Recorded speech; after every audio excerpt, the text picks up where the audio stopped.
So here we go then, ladies and gentlemen. Welcome along to the final FP2 session before the summer break. And we finish off in spectacular style with a blast around Spa-Francorchamps. 44 laps to come in Sunday's race. It's round 14 of this Formula One season in 2024. And it's the 57th time we've raced around these famous corners in the Formula One World Championship. And what a track this is, rising and undulating downhill and down a dale. 61% full throttle, 2 DRS zones, 19 corners, and there's your elevation change of 102 metres from the lowest points down at turn 15 to the highest point at the end of the Le Combe chicane. 3 tyre compounds in the drive for this week in the middle of the Pirelli range. C4, C3 and C2. The intermediate tyres, the wet tyres, standing by because officially there's a 40% chance of rain for this practice session to come. But they've been promising rain all day, and I haven't seen any since I first pulled back the curtains at about 6:30 this morning at our team hotel. So Bernie Collins and Karun Chandler alongside me. Your guess is as good as mine what we're going to get for the next hour. Well, it was raining this morning when we all woke up, but the Formula 3 practice was wet this morning. The sun came out properly for a good chunk of the day. It dried it all off.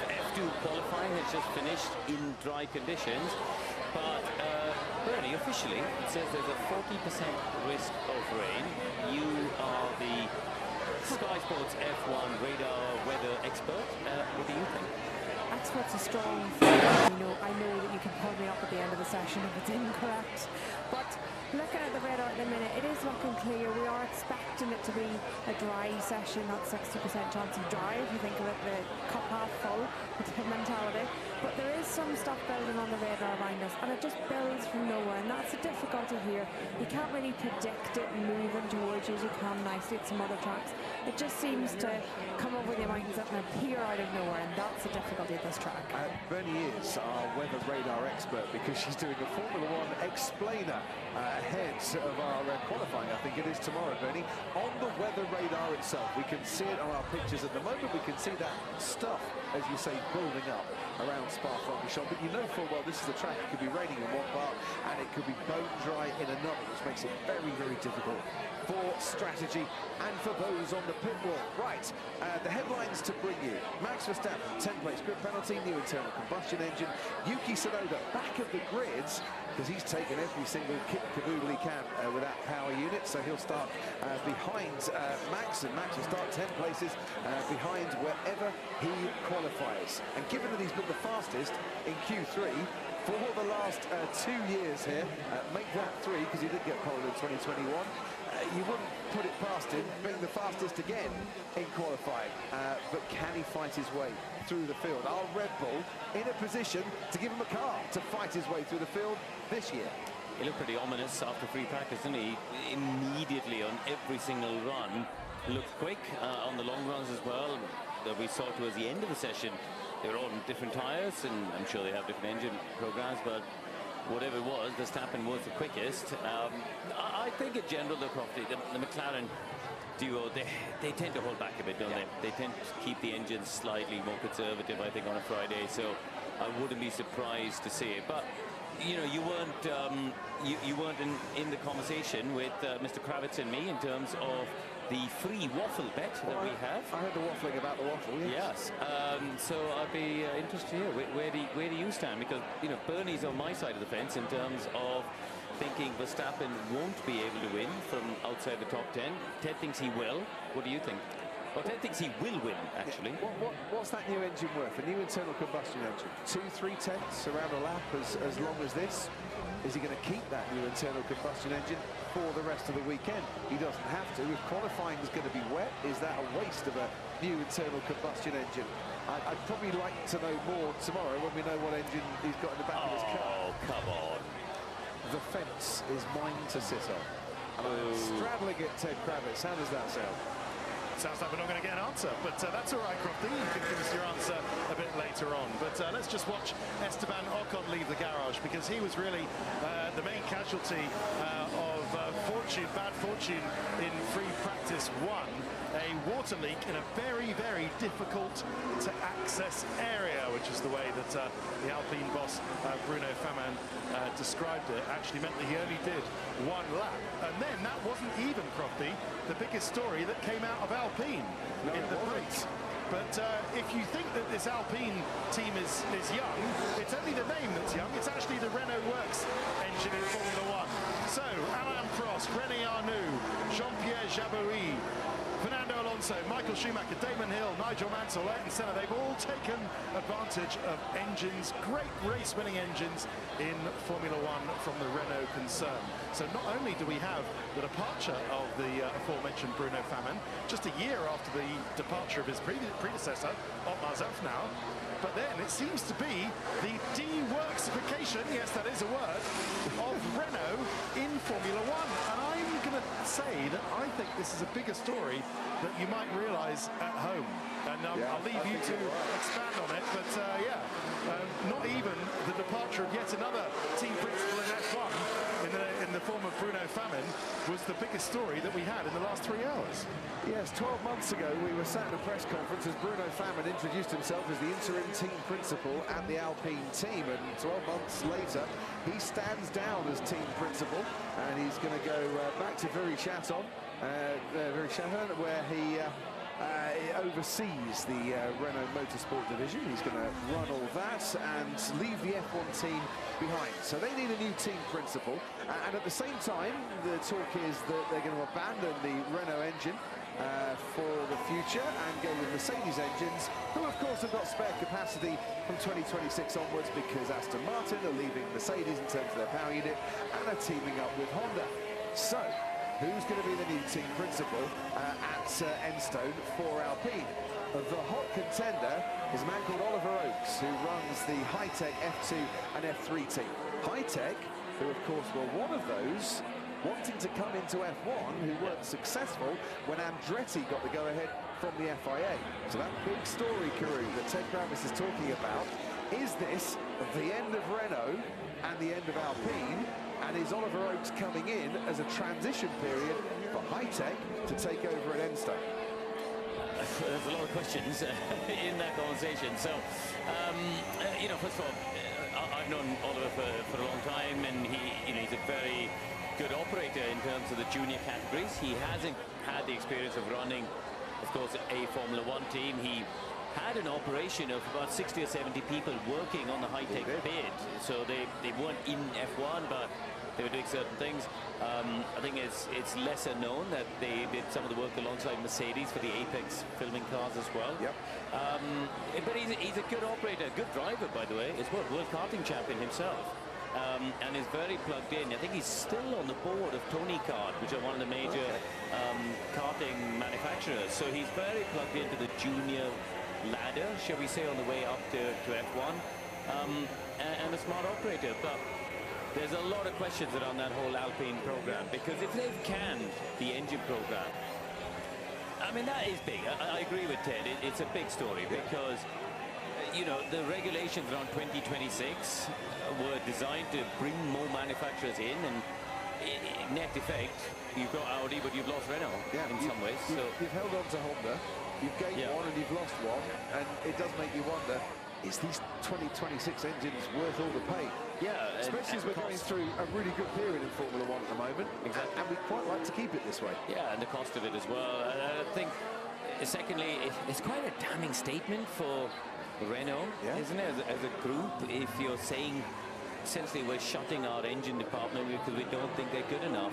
and we're going to go to an external supplier. That's quite a negative statement for the Renault group to be sending out as a message that they don't believe the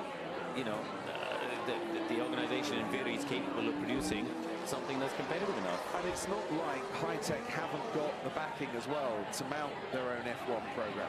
There are investors there.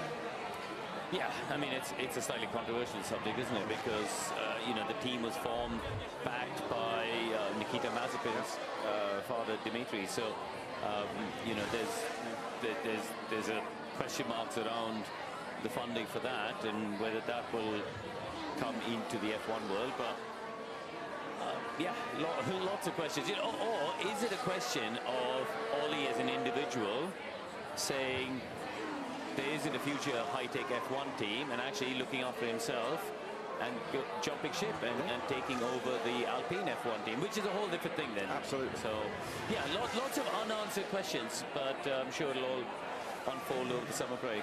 And I'm sure it might be the first, but probably not the last person to say, wouldn't it be very F1 for a man called Ollie Oakes to join the soap opera that is F1? Ollie Oakes, do you ever watch it? Oh, no? God. Sorry. Bernie, offer some sense in this conversation, could you? It's worth a pub. I'm not sure I can offer anything about Ollie Oakes or Holly Oakes or whatever we're discussing, but a few things that stand out to me in this session so far is that we've already there a bit unusual for so early in P2, let's say. We've got Norris on the soft tyre. He's up there P2 on the timesheets as we have at the moment. In the first session he ran a medium and a soft, but with lots of discussion about how high the degradation was. So at this stage it looks to me like maybe McLaren are thinking let's do 2 runs with Norris on the soft. At least Norris's side of the garage have decided 2 runs on the soft in this session. Hold on to that extra hard that he has and the medium that he has until tomorrow, and then make a decision based on the forecast of how it looks on Sunday. So that's a bit of an outlier out there at the moment. The rest very much to plan, and just really... You wouldn't say, Bernie, just to interrupt, that soft tyre run by Lando Norris, that's not a qualifying run, given that he's a 10th behind Max Verstappen. I think it is a low fuel run, sure. I think Verstappen's is low fuel as well, but obviously on the medium tyre. The medium to the soft probably 4 or 5 tenths around here. So Verstappen's medium lap time still looking very strong. Both of them, I think, will still run another soft tyre later on. Excellent. And I interrupted, you were going to say? No, that's all right. We were just talking a little bit about Verstappen, how strong he was looking. Looking at some data from P1, a lot of Verstappen's lap time, and this is where Corinne's going to come in and tell me the corner numbers. A lot of his lap time was gained through turns 10 and 11. Who won? Is that right? Yes, Bernard. Yes. So 10 and 11. Through 10 and 11, he's actually 10 to 15 kph up. So 10 to 15 kph faster than other cars going through that section of the track. And that's where a lot of his lap time is gained. That car is so strong, on rails almost through that section of the track. Thank you, Bernie. Talking on the track, let's go trackside. Actually, Martin Brundle is out, exposed to the elements, not raining yet. Martin, where are you? I am the turn 2, basically the turn-in point to Eau Rouge, the Red River, which runs just underneath here. It's been an old customs post originally and a much tighter corner. Now it's incredibly fast, as we know, as we see the Ferrari of Carlos Sainz going through there. I can smell the cars going through this corner. You can see the trail, they're leaving the yellow trail from the plank underneath the car. We always talk about the compression going into there and the legality, the problem they have with that as they stream down. And I have not heard a throttle lifted at speed yet. They're really fully committed, lots of grip. The track is in superb condition. This is great information for what's expected to be a drier race day. We've got Brad Pitt standing over there behind you. Look, Darren, we've got Brad over to the left of you. We've got young Brad over there just watching F1, watching the cars and the crew, and obviously they're busy filming the movie here as well. And what a thrill it is for him to see an F1 car fully at speed. We'll watch another couple go through here, just poking our head a little bit to see them coming downhill. The car just feels so free when you come out of La Source, just accelerates so well. With a bit of altitude here, of course, in Spa, as the Mercedes of George Russell goes through there. You can see the blue side of his helmet closely followed by Lewis Hamilton. And yeah, the blue smoke, the yellow dust, just the sheer energy going on. And the Ferrari still got some Flowbiz paint on the rear wing, still doing some testing on that. But it's interesting, they want to save the tyres, because normally you come out of the pits and just go Harry Flatters through here, and the car will take it. Wonderful place to be, as it is up in the commentary box too, Can't wait for you to join me tomorrow, Martin. Thank you very much indeed. Down at Eau Rouge with Brad Pitt, who was driving around this track yesterday, and now gets to watch it. And probably have a chat with Martin as well. The Drivers' Championship, Charles Leclerc and Carlos Sainz separated by only 8 points now in that championship, running 3rd and 5th fastest so far. Norris and Piastri 2nd and 4th fastest, and Max Verstappen with the quickest time so far. We're on board now with George Russell in the Mercedes, going through a beautiful part of the track. If you're a Formula 1 driver or a driver Karun in any category, climbing up through the gears and up through the altitude round Blanchimont to the bus stop chicane. Yeah, you're just spending that entire time thinking about where you're going to brake for that chicane, making sure you got the brake balance exactly where you want it, get the differential settings exactly where you want it. Russell goes 3rd fastest there. Time loss really in the middle sector of the lap compared to Norris, 3/10. Verstappen's on a lap as well. But yeah, on the medium tyre, so still Norris the only one who's gone early with that soft along with Leclerc, Crofty. So George Russell, a 3rd fastest. Pole sitter at 2 of the last 5 weekends, of course. Not the pole seems to be doing you much good at the moment. Pole hasn't won any of the last 5 races. That's the longest streak we've had since 2009, 2010. Prior to that, 7 of the previous 9 races were won from pole, and a lot of them by that man that's just overtaken Pierre Gasly, Max Verstappen. Gasly running the special livery on the Alpine. Forget the blue, the black and the pink for this weekend. It's red and yellow and the black on the Alpine for the new. Is it a Marvel movie? It's the Wolverine Deadpool movie. I don't know if it's Marvel or Disney or whoever's making it. Either way, it's a special livery. So should we go for a special lap with Gasly? No, I think he might be going for a flying lap here. Take us through it, Karun. Well, as Verstappen's gone to the top of the time, so Verstappen at 43.3 on the medium tyres, 4/10 clear of Russell. Gasly dropping downhill, up now sharply through Eau Rouge. Look at the dust coming off the bottom of the plank there. Something that the teams will have to keep an eye out on, because if you get excessive plank wear, that car will be illegal. So Eau Rouge is notorious for wearing the plank, so keep an eye on that. Good first sector, but we're going to see lots of people probably doing good first sector. It really is just one corner, La Source, and then the run all the way up the hill. Gasly's straight line speed 3.31, 6k down on Verstappen, who was at 3.37. But he comes through Beau Rivage downhill. The track goes uphill all the way up to Lecombe, and then it just keeps dropping downhill through Bouon here. Huge commitment for the drivers, just barely a lift as they come through, carry the apex speed, and then up to the Fagnes again. This is where it starts to slightly go uphill again. Turn right and then left. See the light flashing there. He's recovering and harvesting some energy. And that is an issue around this track. 75% of it is spent at full throttle, and the cars don't have enough energy to just run flat out all the time, and recovering and harvesting the energy is a huge challenge to put it back into the batteries. Flat through Blanchimont, no issue here. It used to be quite bumpy under braking for the bus stop chicane, but it's been resurfaced this year, so that should be absolutely silky smooth for the drivers. And Gasly's middle sector, not great, 45.8, some way off what we've seen from the heavy hitters, who are probably a second or so quicker just in that middle sector. Gasly, Crofty, goes 12. Thank you very much. His teammate Esteban Ocon, currently on a flying lap as well. Esteban Ocon, who will be going to Haas for next year, carrying on his run of replacing Nico Hulkenberg every time he moves teams in Formula 1 into the bus stop chicane. We run with Esteban Ocon, and whatever way you take it on board, it never seems the right way, and he stays 13th fastest. If you want to ride on board in this session throughout with Esteban Ocon, you can do so, or any of the drivers that are out on the track. There's your QR code to use. You want your Sky Sports app and your Sky Sports ID, but if you're watching on Sky Stream, Sky Q or Sky Glass, you can use your interactive button, which you can also do if you are a Now TV customer as well. So here comes Lando Norris out on the soft tyres again. So McLaren carrying on with another run on the soft Karun.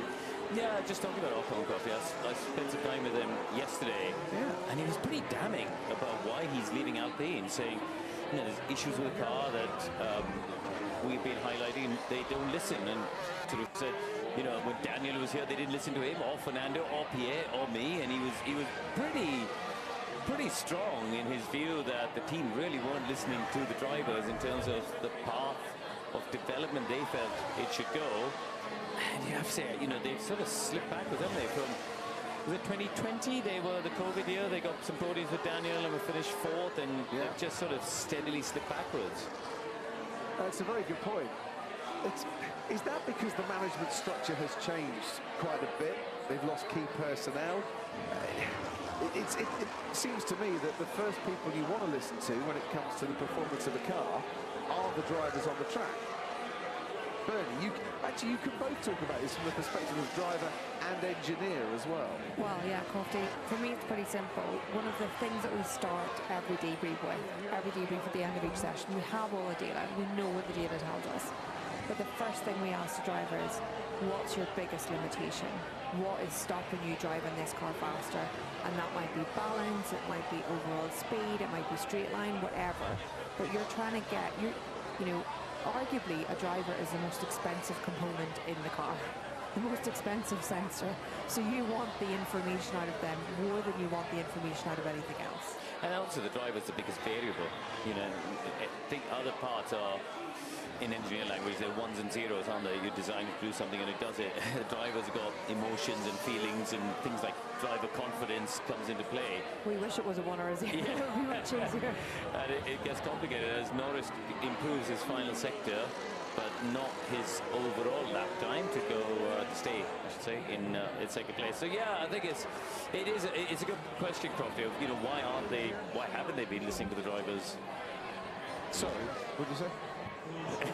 Hey, very good. David Croft, gentlemen. He's available for weddings and anything else you can have him for. Do you want a radar update, Crofty? Oh, do you know what, Bernie? I've been waiting. Just in time. I've been waiting 17 and a half minutes for a weather update. Well, we've got some rain has just emerged 10k south of the circuit, so it itself is not going to notably affect the session. But when you look out on track now, there's no coats on yet, which is a good sign. But it's a lot duller. You know, the track temperature is dropping, so it is really, really falling back, I think, a little bit, that track. Thank you very much, Bernie. Sunday, by the way, for Bernie's weather radar explainer. I can't wait for that. What's Sergio Perez doing? Let someone pass? Blimey, that was a bit tight. Okay, there's another grounding for Norris. Into Rouge. Copy. And he got a perfect view of that grounding. And you've mentioned, Karun, a few of them with the dust coming off the underside of the plank going through there. Look at the plank there. The sparks coming to cool on for Lewis Hamilton. So Lewis Coffey on a set of the mediums, and he's still sort of ploughing on, doing that early program. So they're still in this phase of getting a balance on the car, aren't they, and trying to dial it in, because I think the tyre wear, especially with the soft tyre in FP1, was much higher than perhaps people expected with this new surface, and that's why I think McLaren have gone out to try and do a bit more work on the soft. We're now starting to see Russell and Sainz come out for their quali runs, but I think people are having to focus a bit more on long run pace, because also this isn't a track where track position and qualifying is super important. You can overtake quite easily actually around here if you've got speed. If you've got speed, and also the tyre wear better compared to your opponents. Bernie, when you've got a newly resurfaced track, of which a lot of this is, as Hamilton goes fourth fastest, do you expect tyre dent to be better or worse? Well, you spend a lot of time on Thursday trying to check how that tarmac relates to what we have in the past. So you look at how rough it is. A rougher tarmac will increase tyre degradation. Just think of, you know, grades of sandpaper. The rougher it is, the more it will wear something away. It's literally that simple. As well as that, because this new tarmac has provided more grip, it makes the lap time quicker. And because the lap time is quicker, you're putting more stress in the tyre. So there's two methods that different tarmac can increase tyre wear. And a very, very simple third thing that doesn't often come into play, but it's a lot darker, this tarmac, so the track temperature will be a little bit higher, only a little bit, but it will be different.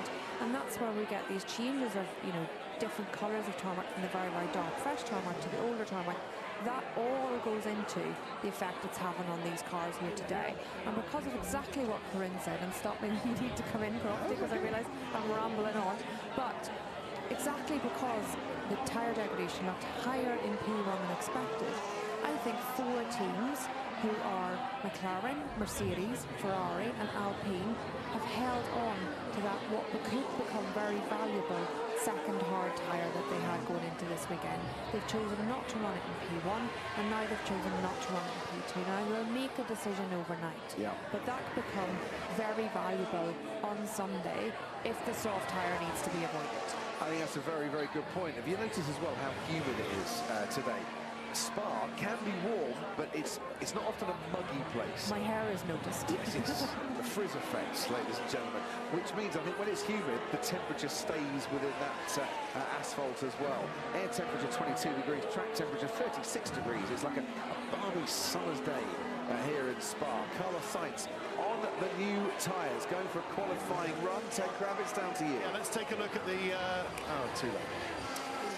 A second ago, we could have had a look at the rear of the Mercedes, but never mind. You should have said it, but I come to you earlier. I didn't know. Well, anyway, look, we can't have a look now because he's been wheeled back. But Lewis Hamilton, I want to show you the new diffuser. I want to show you the new beam wing as well, which is really slimmed down. And now that we can have a look at the front of the car, at least, it's the only bit we can have a look at, let's take a look at the front wing. And if you see those elements with Petronas written on them at the top and think they're pretty slim, then you'd be right. They are much slimmer front wing, lower camber, small chord front wing flaps, and that's just to reduce the front wing load to allow a sensible car balance to be achieved when running on these low downforce circuits like Spa. That's what Mercedes say. So, with 1, 2, 3, 4, 5 in terms of diffuser, floor edge, beam wing, front wing, and halo, upgrades circuit-specific, some and some not on the Mercedes. How are they looking for the win, potentially, with Max starting minimum P11? That's an open question, and one that will follow throughout the weekend. Thank you, Ted.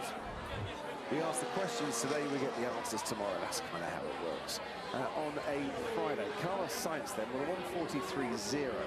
A couple of tenths ahead of Max Verstappen. I think that medium tyre run for Max Verstappen, that time there still standing out quite nicely. Oscar Piastri is going to be the next to go for a qualifying run. The 115th driver to win a Formula One World Championship event and the first to be born in the 21st century and the second to be born outside of the 20th century. Do you know who the first was? Get a bit along out there. Yeah, lonely. Bless. Ocon? No, to be born outside of the 20th century. Oh, outside the 20th century. Oh, I don't know. It's an old one. Luigi Fagioli, who was born in 1898. Wow. Is he the old, was he the one of, was the oldest win as well? 53 or something. Possibly, yeah. Anyway, Piastri. Did Fangio win when he was 55? No. Okay. I think it was Fangio.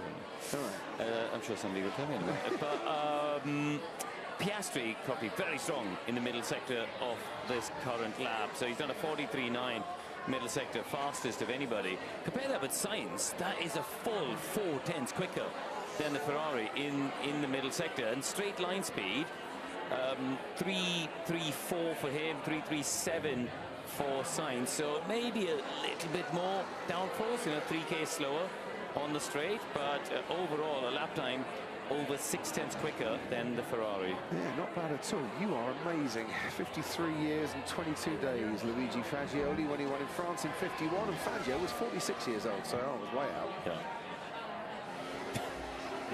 Weekend at Goodwood sharpened up your knowledge. I love it. Let's just take a little look once again. Oh, has Oscar Piastri just gone to the gravel a touch there? He didn't need to be. Yeah, we saw this Verstappen in FP1, just dropped the wheel there. In the end, it costs you a little bit of time just on the short run from Malmedy down to Beau Rivage, but it is a short run. You're talking hundreds. So this is the good lap to watch, though. Verstappen, first sector comparable, 800s, 900s Crofty to Piastri. It's the middle sector, though, that we're all watching, and look at it. That's pretty good. Super tight between them. Hulkenberg, by the way, has gone 7th fastest, 1.3 seconds off the pace, but absolutely blitzed the first sector. I wonder if that means there's a bit less downforce on the Haas to give them speed on the straights. Verstappen continues on his way then towards the bus stop chicane. Previous best time of a 1:43.3. Verstappen crosses the line and it's a 1:42.4. Wow. So that's about 9/10 of a second faster than he managed before, but not the quickest time overall.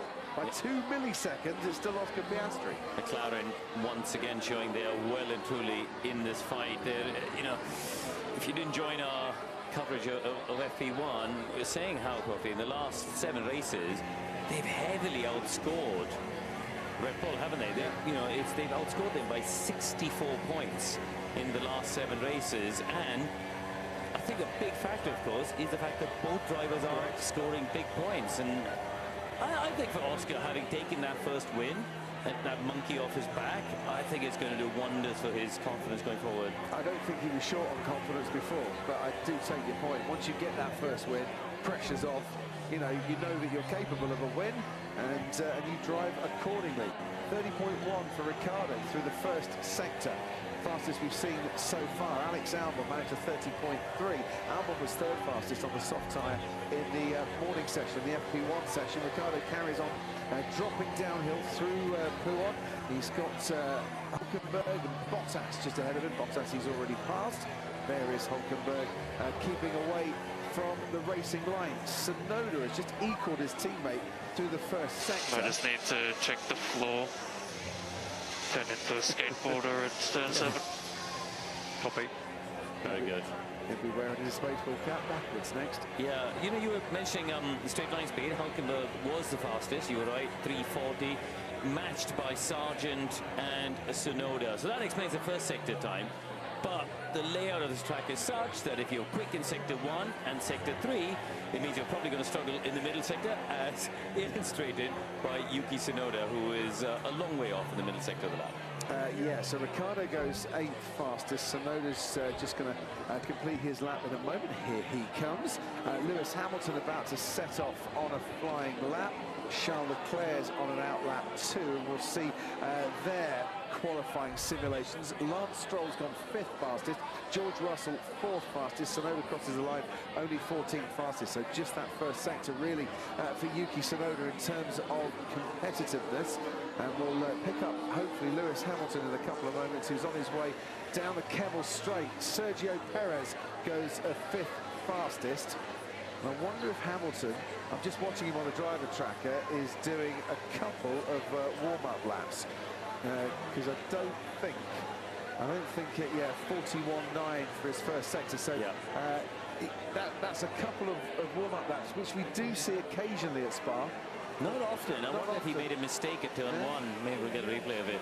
But Perez a second away from Verstappen's time there, Crofty. Yeah.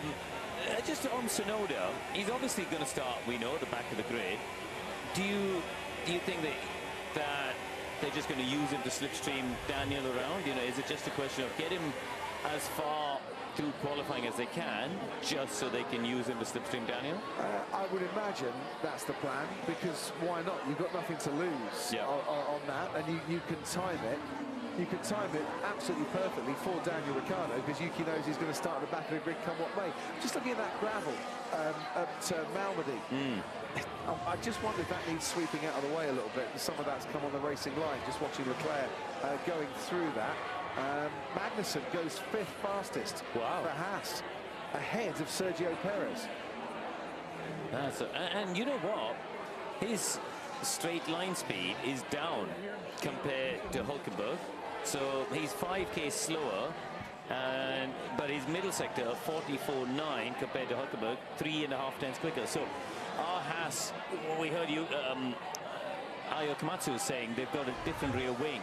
Maybe Magnussen running a bit more downforce. Potentially.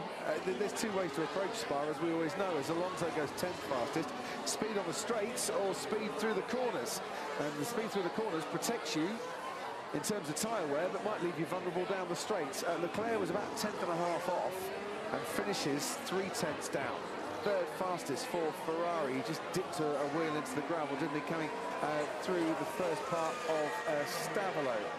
So in terms of the leading contenders, we've got everybody on the soft tyre run now, apart from Lewis Hamilton, who should be going for a run again, and then we can get a better picture of who exactly is where. That's Esteban Ocon, you can see on a warm-up lap currently, before he goes for his soft tyre run. I'm just looking for a first sector for Hamilton. It's about 6/10 down with a 30.7. So Oscar Piastri is 0.02 of a second clear of Max Verstappen. Charles Leclerc and Carlos Sainz third and fourth fastest, with George Russell completing the top 5.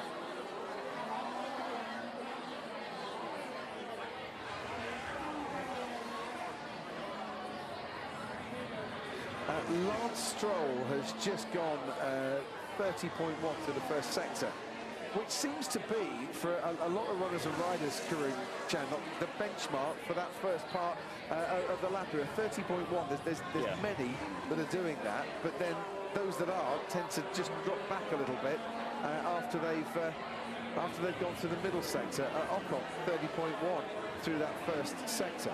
Yeah, the outlier is Alonso, who's actually very slow in that first sector, and 30.4. Norris has just started his lap, Coffee, so I know we've got Ocon on screen now, but actually Lando Norris is the man I want to be watching, because he's come through the first sector. He's done a 30.2, as you said. The first sector doesn't really matter, but he's in the heart of the lap now. Middle sector, I could see on the driver tracker coming up towards Pouhon, so he's about 15 seconds behind this man we're watching, Esteban Ocon, who's currently at the bottom of the timesheets as he gets the middle sector, about a second off Piastri's time, so this could sneak him into the top 10. Norris is middle sector, though. That's the one that's interesting to me, Crofty. Yeah, exactly, as Gasly goes into P13 as he crosses the line. Daniel Ricciardo just ahead of him in 12th, and Lando Norris with a 43.7 has set the fastest middle sector. So that was the one we wanted to see. Sadly we didn't, but the timing very good, as was that from Esteban Ocon. 6th fastest overall, don't forget. Ocon and his teammate Gasly, slowest 2 cars in qualifying for Hungary, ending the first, or starting the first part of the second half of the season in the way they started the first half of the season. Norris crosses the line, 2/10 up on Oscar Piastri. Wowzers. Good effort, very strong lap there. And yeah, again, McLaren, you know, right in play. You'd say Verstappen is in the money, but he's obviously going to start outside the top 10. Nobody else within half a second of Lando Norris, and it's weird, we haven't yet seen Lewis do his lap, have we? He sort of aborted that first run. I'm just hearing that he might have been impeded by one of the Haas drivers on his first flying lap, you know, when he backed off. So it could be that they just got in his way a little bit, but you're right, we haven't actually seen that. He's on a lap at the moment, so he's in the middle sector, but it's not looking stellar. Obviously his tyres would have now gone through you know, the peak of performance. Yeah. He's done 3 laps already because he had to recharge the batteries and go again. We're seeing, I could see on the driver tracker, he's coming up the second sector now, and it's there or thereabouts, but still, you know, there or thereabouts in terms of like Sainz and Russell, people like that, but miles behind McLaren. Just to come in a little bit on that, Croft, when I look through Hamilton, his first run into turn 1, he had a lock up, then you board that lap, then the second lap, like you say, maybe some interference with others, but once you lose the first lap, then it tends to get out of phase from there, and it's hard to get the lap together. Obviously he's trying now. And that's why 1.3 seconds Hamilton down in 10th when he crossed the line. Last 5 events, there you are, McLaren, Mercedes outscoring Red Bull.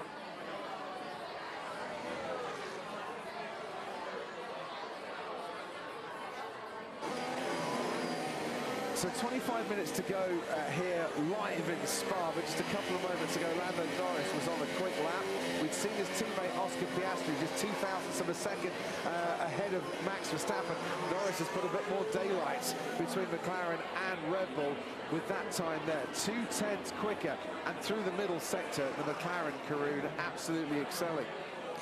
Yeah, I'll cut in on that, Crofty. I think that the McLaren McLaren, you know, running at that point in the session, that's a second set of soft, so he'll have learnt a lot from the first set of soft. They've got the setup of that car pretty neat.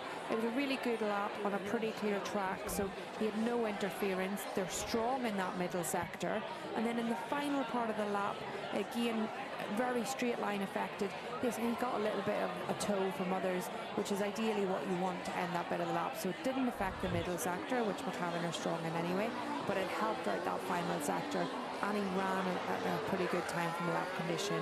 Second set of softs, always a benefit, because the drivers learnt a lot from the first set.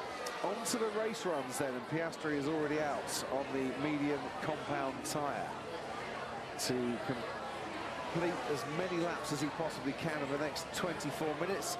And it is the object here, Bernie, to punish those tyres as much as they can, to take them beyond their useful life, so the teams then have a benchmark to go back from. Well, there's two trains of thought on this one, Crofty. You can go out there and you can really push the tyres as hard as you possibly can, get the worst case degradation and life information. But what you don't want to do is scare yourself into thinking you can't possibly run the tyres that you want to run, that you're restricted to the hardest tyres.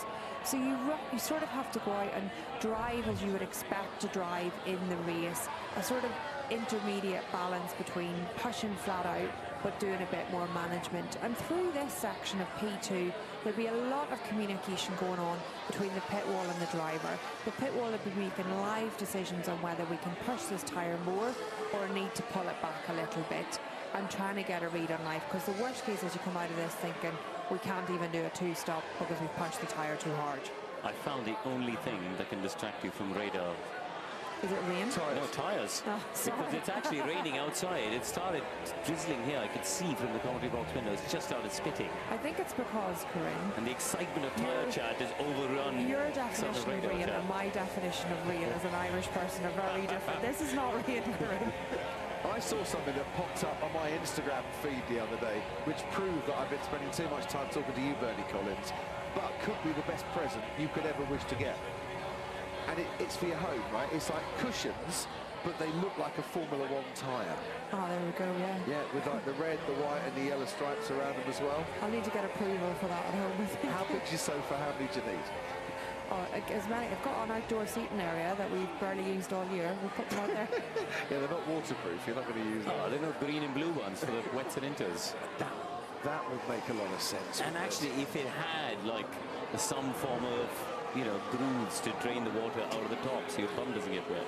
What a system. Honestly, but you know how things pop up on your Instagram feed just because you've been talking tyres too much? You've been talking to me too much, yeah. Honestly, it's conversations with Bernie. Fernando Alonso, by the way, went for another lap, qualifying lap, on those soft cushions and could only manage 12th fastest. Now, Aston Martin had a really good Silverstone, kind of positive Silverstone, in terms of their recent form. Hungary, they were back in it again where they don't want to be. One car out the points, one car in the points. By the way, Fernando Alonso, no problem whatsoever with Lance Stroll not giving that place back. He was still pushing to try and get Sonoda at the end, and Fernando's like, yeah, 10th. I don't care if he gives it back or not. This is one of their strongest circuits, traditionally, for that Silverstone team. To me, they need to be up there 6th, 7th, 7th, 8th, something like that. Otherwise, it's another bad weekend for Aston Martin. They qualified well in Hungary, didn't they? They have both cars in the top 10, but it was, I think they just really suffered with tyre deck. Yeah. I think they just couldn't keep up to the pace of that the pack around them. And here so far, I know they're 11th to 12th, but this is a track which is, I think, is power sensitive, because you just got such a long drag from the bottom of Eau Rouge all the way to Les Combes, and then coming back as well from the corner of Paul Frere to the final chicane. And if you run a slightly more conservative engine mode in terms of the deployment, it could be worth 3, 4, 5 tenths. And all of a sudden, where they are, if you take 4 tenths away from where Alonso is, that's where Sainz is. Yeah. So I think we just got to wait and see how it unfolds when we get to quali a bit.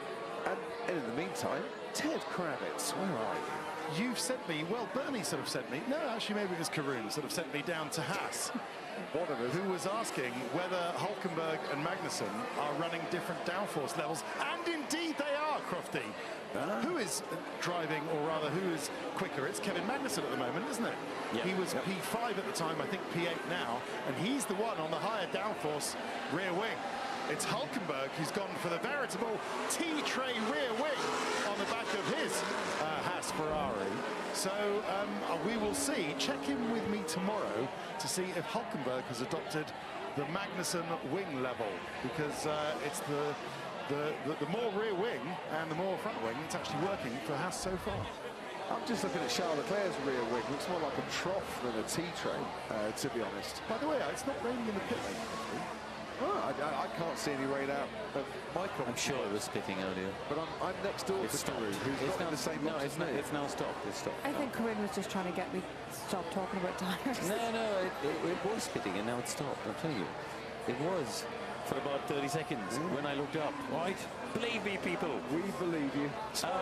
Well, just to finish on the Haas point, Coffee, so Magnus has gained with that higher downforce in the middle sector of the lap. He's 4/10ths quicker than Hulkenberg, but Hulkenberg's not really gained in the other sectors where he should with a low downforce, and I think that's the issue. He's only gained 300ths in sector 1, and he's actually slower in the final sector. So maybe, you know, running a low downforce, he's overheated the tires in the middle sector. So by the time he gets to sector 3, he just doesn't have the grip to really make it rush with a straight line speed. But I think there's somebody on the pit wall who might have an answer. Yes, things that I have learnt in the last 7 days, yeah?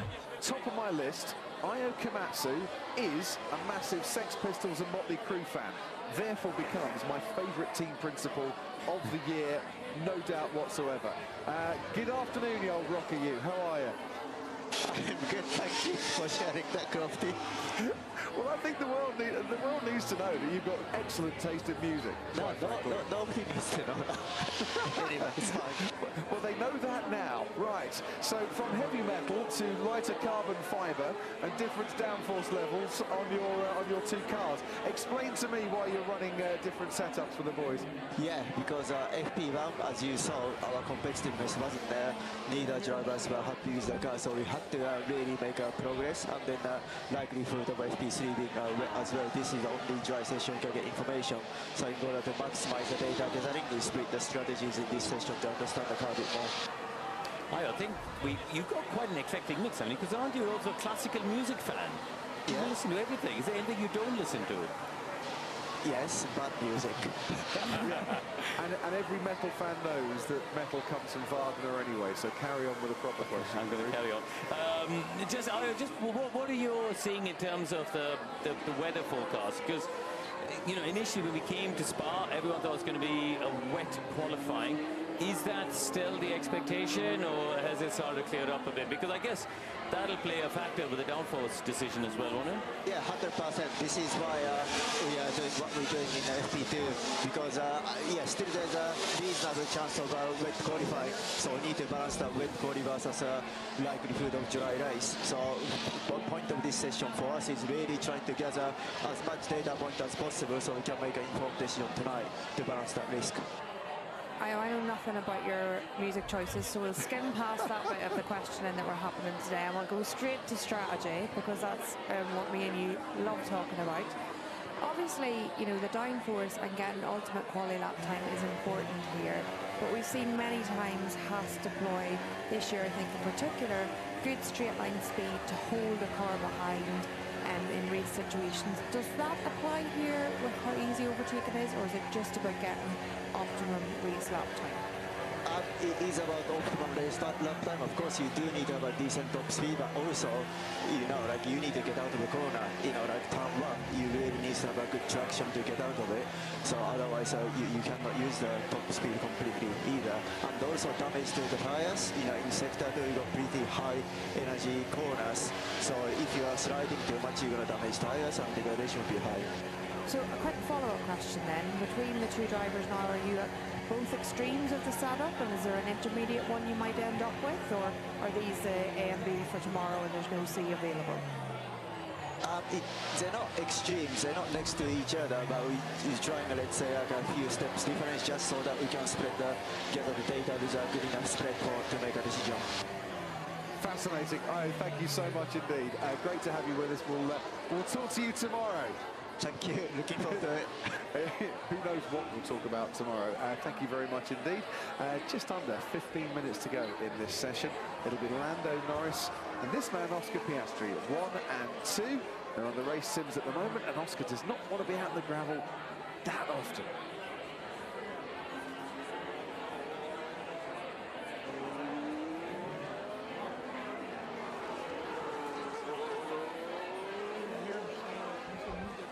Dip into the gravel once, don't want to do it twice here. You certainly don't want to do it 3 times.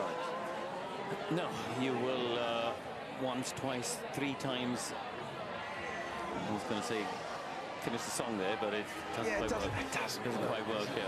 Oh, it's hard to think, though. Yes, but no, you will damage the plank basically if you do that too often. So just looking at some long runs, I know Bernie, you've got the averages up in the commentary box. What have you spotted so far? Well, I was going to do a bit more work before I offered that up, Colin, so okay, let's we'll wait just and carry see. on something We were else. looking, you know, I think the degradation has improved in this session compared to P1, if we say that globally. Part of that would be the track temperatures and the improvement in track condition.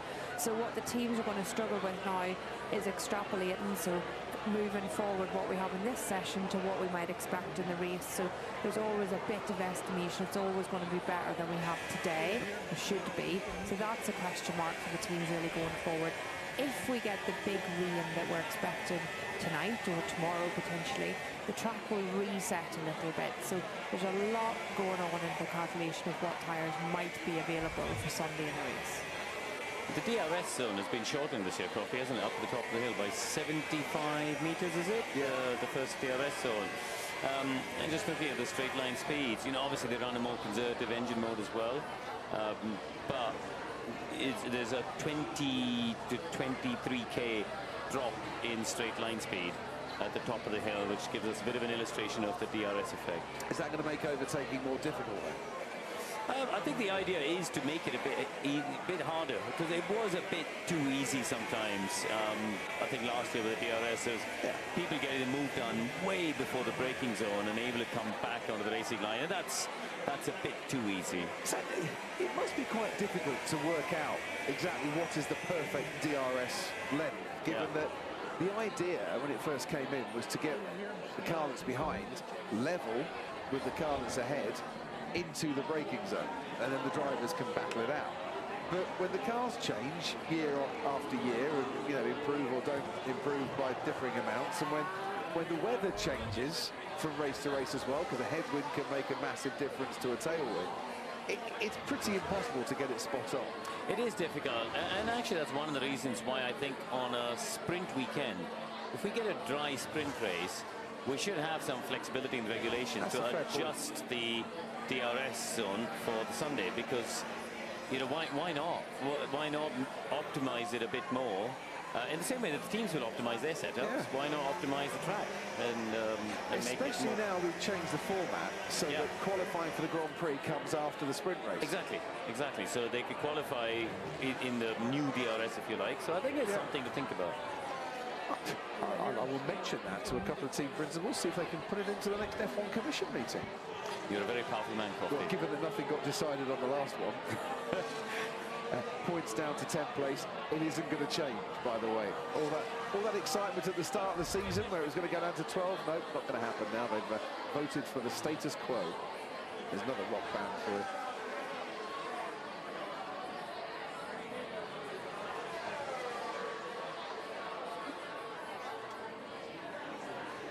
Welcome back to Spa. Just over 10 minutes to go, race run time. And this is Lewis Hamilton on his latest lap of the track. Now, what did he do before? 1:49.3 on his previous lap.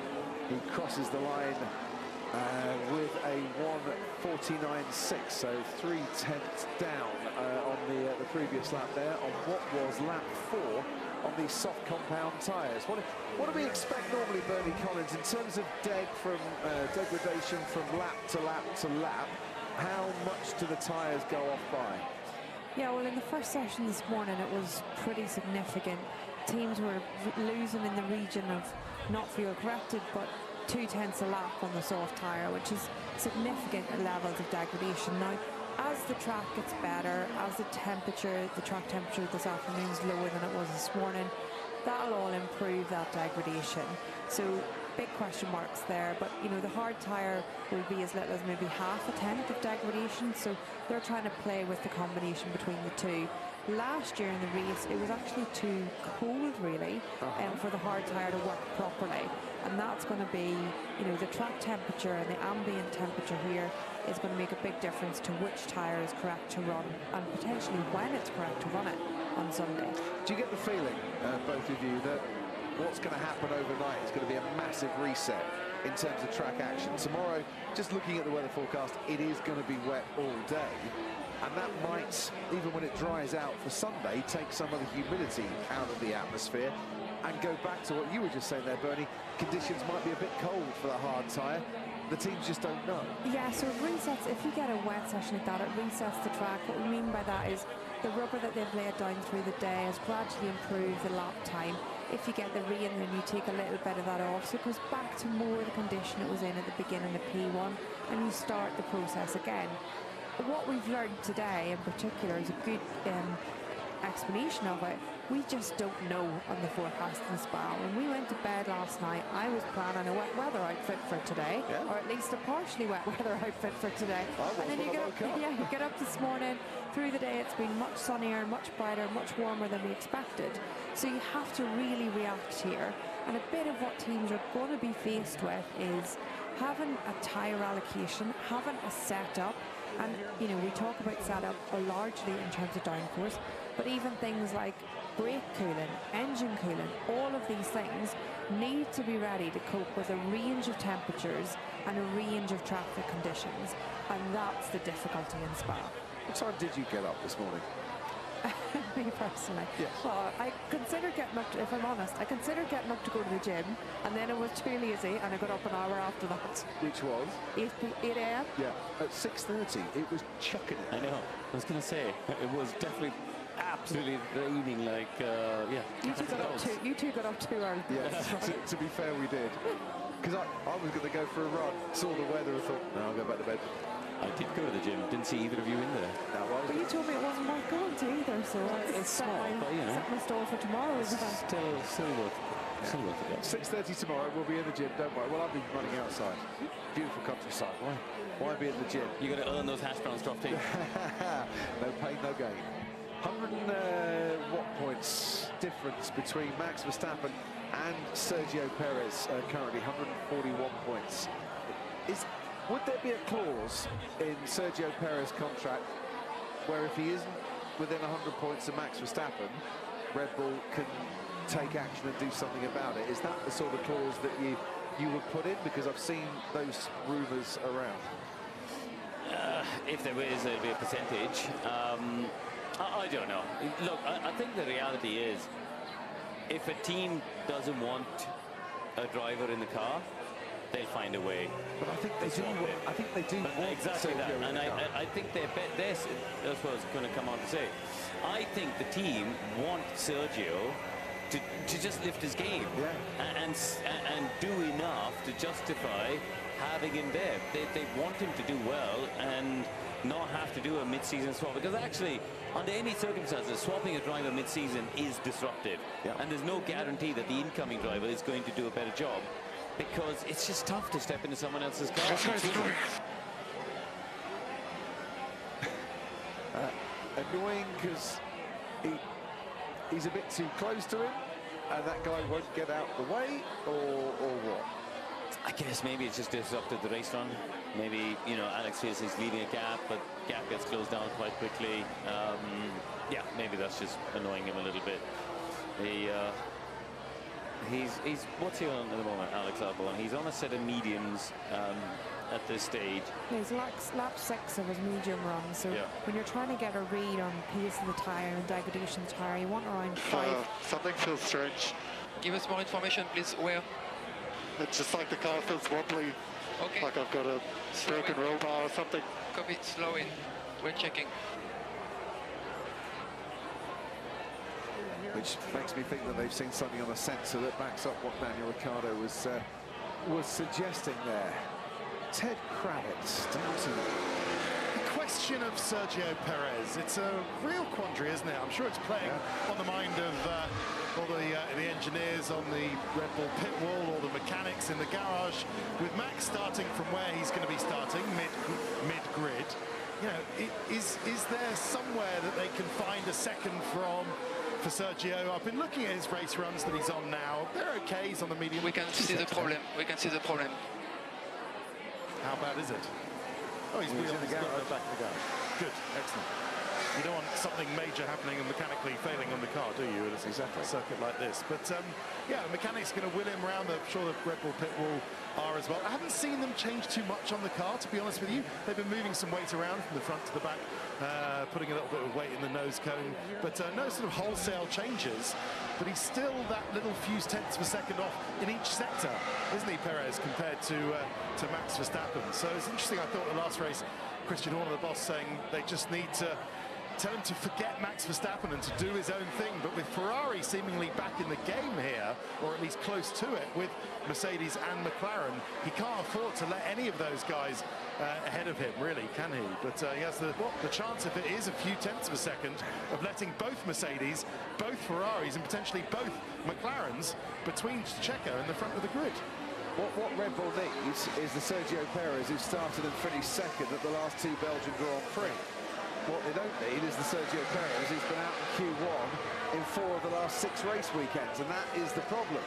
Yeah.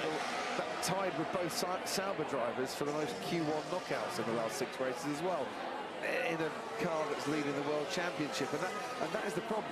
I think within the team they want Sergio Perez to stay, but he's just not producing the results that are good enough. By the way, he's only averaged 3 points per race in the last 7 races. Yeah. You know, he scored 21 versus Verstappen's 129. That's a massive difference. If this was qualifying, he'd be starting 4 places ahead of his teammate, who's got a 10-place grid penalty. By the way, if Max Verstappen starts from 13th on the grid and goes on to win from 13th on the grid, why not? He did it from 14th here a couple of years ago. That would be the first time he's ever won from 13th on the grid, which would be the 10th different grid spot that he has won from in his Formula 1 career, which would be a new record on his own. He currently shares with Fernando Alonso the record. Good fact. There's your incentive, Max Verstappen, for Sunday's race. Be 13th, not 14th, because if you're 14th and win, you won't get the record. Yeah, it could be 11th or 12th as well. The record would still apply. Okay. I love the obscurity of some of these facts. It keeps us talking on a Friday afternoon. Nothing will ever top the Camel Farm stat of Bahrain, but you know, you peaked early. As long as you didn't get the hump about that, I was fine. Hey. 2 minutes to go. High-speed corners. Lando Norris is fastest. Does that surprise you? Because that was Red Bull's strength, wasn't it? It certainly was. Bernie was saying in FP1, Max was very quick at Prix, wasn't he? So, yeah, it looks like McLaren have decided to unlock a bit more speed in, I think, things like Prix, you know, there's a little bit of tyre saving, and if the soft tyres struggling to even get to the end of the lap, then maybe you are managing a little bit in the middle sector. But it sounds like it's all going to be very different when it's chucking it down with rain tomorrow. Yeah. Rather get the feeling that FP3 tomorrow is going to be a lot of sitting around waiting before they finally go out with about 10 minutes to go, just to get a read of the conditions, thinking that, yeah, this is what it's going to be like for qualifying. We need to do a couple of laps. Yeah. No, but it will make qualifying absolutely fantastic.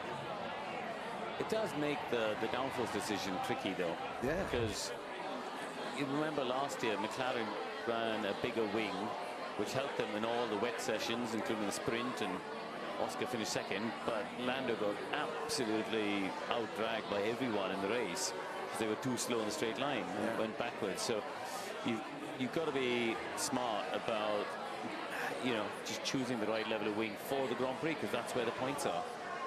I mean, this track is always a compromise, but that just brings even more of a compromise into play. Yeah, exactly that. Exactly that. Personally, I think like whatever suits us in the middle part of the track in the dry, we'll live with that for the wet, because that's going to give you the downforce for the high-speed corners in the dry on that one, and we'll live with that. So would you go for more wing? Yes, because then that protects you, and then you've got the opportunity, if it's on the cusp of a 2 or a 1 stop, you've got the opportunity of making that an easier 1 stop. Yeah. Then we've got to stop twice because the tyres have gone. But if you're giving up, we saw with Hulkenberg and Magnussen was 5k straight line, on top of 20k DRS, suddenly you're 25k slower. Doesn't matter how quick you are coming out of La Source, you'll get out dragged out the top of the hill like Lando did. And the trouble is you can't pass in the middle sector. So even if you get quicker than people, you'll never get past them. So it is. Listen, this is the conversation that's going to be happening in all 10 teams. And then it depends tonight. if you think you've got a chance of pole or not. Yeah. You might not need to pass anyone because you might stay ahead. Yeah, but through that middle part of the lap. But in the wet, you know, a chance of pole.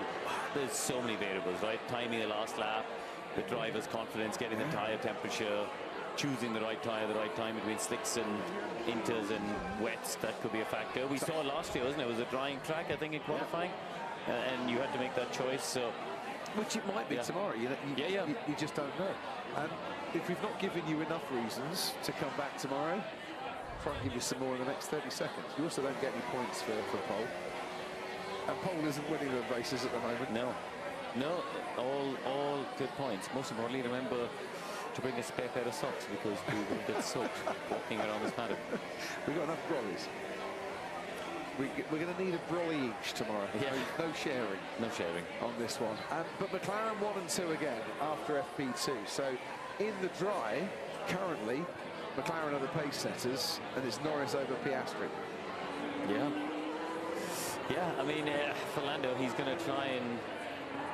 It's been 5 weekends, isn't it, where he shoulda, coulda, woulda won the race and hasn't. Now's the time they've got to start being consistent, though. We've had all the variety. Yeah. Now you need someone from the emerging pack to show a bit of consistency. I will say, this is, if all the tracks on the current calendar, if there's one I'd rather start second than first, this is it. Because you've got that run till they come. Yeah. And get actually, the tail on the camel straight. Actually, you want to be second coming out of La Source, and then you've got a better chance of taking the lead once you get to the top of the hill. Like Oscar Piastri started seconds in the sprint last year, led the first 4 laps, didn't he? Correct. Varun Chandok, thank you very much indeed. By the way, Oscar Piastri, Lando Norris, first teammates to take their maiden Grand Prix win in the same season since Ralf Schumacher and Juan Pablo Montoya at Williams back in 2001. I mean, obviously, you've got to have 2 teammates that never won before and in a competitive car to make that record come true. But it shows how rare it is that happens. Yeah. That's great, sir. I'm glad that it has happened to both of them in the same season. And then, like you say, the pressure's off both of them now to go on and fight. We've had some good feel-good stories, haven't they? I mean, those were 2 of them. Watching Leclerc win his home race was wonderful to see. Watching Sainz bounce back from appendicitis and missing a race to come back and win in Melbourne. There've been some really good human stories. And how about a human story for that man, George Russell, that we were just riding on board with. Pole tomorrow here at Spa on July the 27th, which, as you know well, and which Martin Brundle will be celebrating like no tomorrow, is Norfolk Day. So Norfolk Day celebrated with George Russell on pole. You heard it here first, ladies and gentlemen. Very good. Yeah. I bet you Martin Brundle will be coming in with the flag of Norfolk tomorrow, blazing upon him. If George Russell gets pulled, does he wave the flag of Norfolk? Certainly will.